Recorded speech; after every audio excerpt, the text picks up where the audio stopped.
Encampment got its name when the fur trappers came here in the early 1800s. They started trapping all across the West. They held a little camp here. They called it Camp LeGrand in 1838. It was shortly after the bigger rendezvous that year that was held up on the Poposia, and they called it Camp LeGrand. That kind of evolved into the Grand Encampment, and they called this area the Grand Encampment for many years. When the town came about decades later, they named it Grand Encampment, and is actually incorporated as Grand Encampment, and is still Grand Encampment, in spite of the fact that the U.S. Postal Service says we have to only be encampment. The Grand Encampment area developed because of a way for people to get from point A to point B. When the Arapahoes went through here, they traveled from up in northern Wyoming and central Wyoming down into Estes Park, Colorado area a lot. And so transportation has always been important here with the trails. The earliest people who were in the encampment area who were not Native American were the fur trappers and the explorers. So we have direct connections to some of the iconic names of the West. We know Kit Carson was here. He brought John C. Fremont through here in 1844. We know that Jim Baker was here. He has really direct ties on the west side over on the little Snake River Valley, but he was here. Jim Bridger was here. All of those early mountain men were here. The actual earliest community right in this area within, a mile and a half or so of here, it was the town of Swan, which was downstream from Doggett or Riverside, and it was started by the Swan family originally, and the Swan family is really known, the name, in the state of Wyoming because of the large Swan Land and Cattle Company. The Swan brothers who came here, there were 4 of them who came here. They were related to Alexander B. Swan, who had the Swan Land and Cattle Company, and they had a post office there, and they called it Swan. In the 1879-1880 period, the first homesteaders came in here and claimed land, and they started raising cattle and crops. Some later raised some sheep, crops being mainly hay, some wheat, but that was dryland wheat and not a lot of that. So agriculture has always been the mainstay of this valley. It's still the predominant industry in our area today.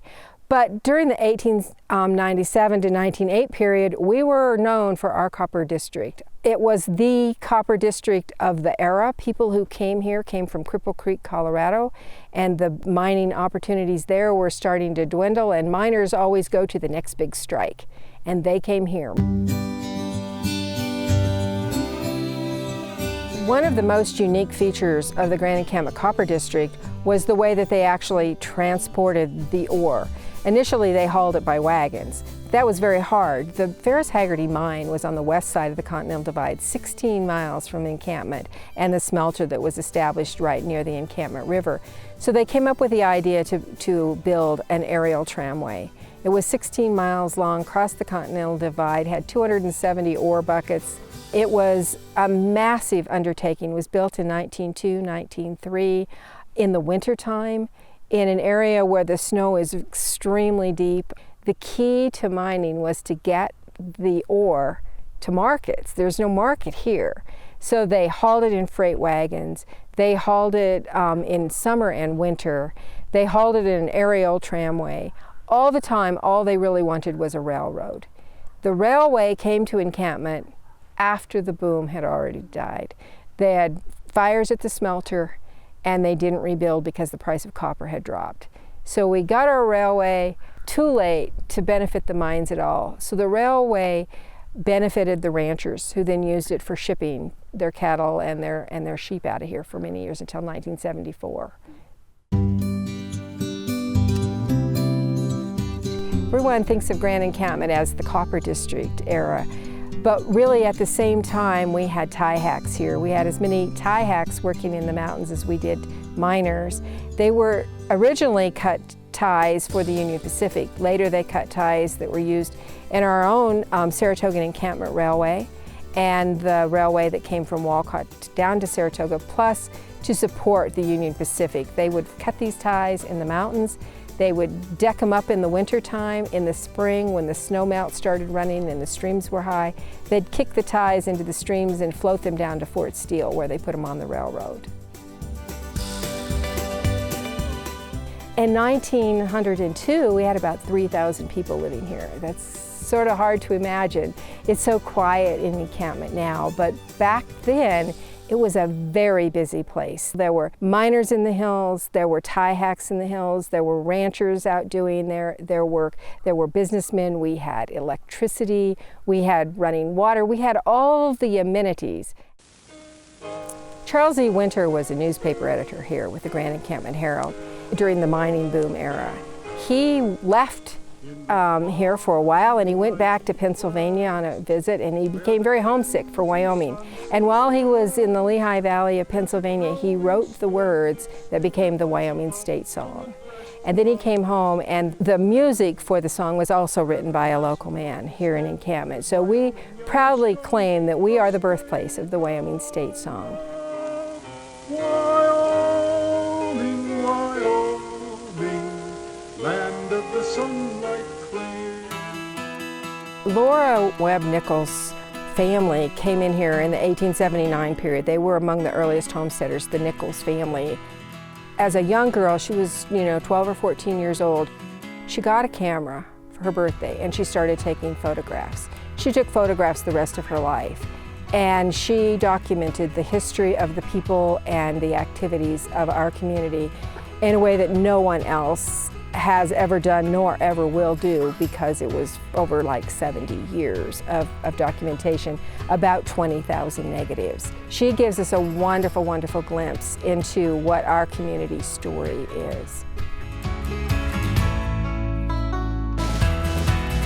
The Grand Encampment Museum is 50 years old this year, and we're very proud of that. It was started by two local women who one day said, we got to start collecting some of this stuff, and this is what they collected.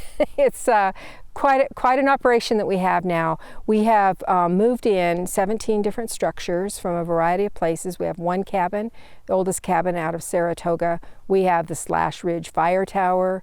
We have an original homestead house that was the Perriam family, one of the early homestead families here, and businesses that were from various locations. We have at the museum in the 1970s, we moved in 3 original tram towers that came from up on the line.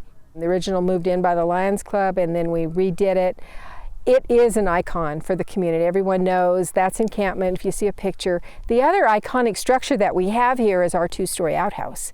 And we built that as a replica in 1976 for the bicentennial of America.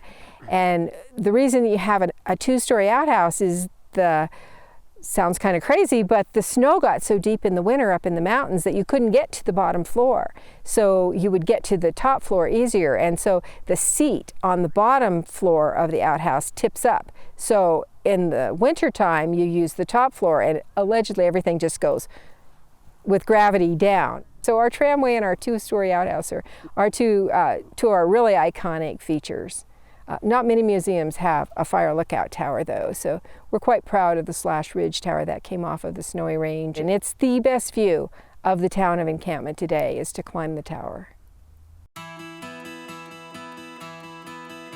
From our boom days, Encampment dwindled quickly down to 400 or 500 people, and it's held steady at about 400 or 500 people ever since probably 1910. The mainstay economy is agriculture. We have a lot of people who live here who work elsewhere. They commute because it's a beautiful community. Our greatest feature is our mountains right to the west. We have a lot of public land. We have 4 wilderness areas that are right nearby. So people come here to enjoy the outdoors and to recreate. We don't have any stoplights. We barely have one paved street, but we have friendly people, and we have a lot of events that go on annually that really give people a variety of things to do. The future of Encampment is probably much like the past. This is a community that's going to endure. We don't have a lot of businesses, but we have some good businesses. We have a good school, and we have our ranching community that's not going to go away. So we're probably not going to change a lot. You won't find a lot of big fancy nightlife or anything like that, but you will find a place where you can reconnect with nature.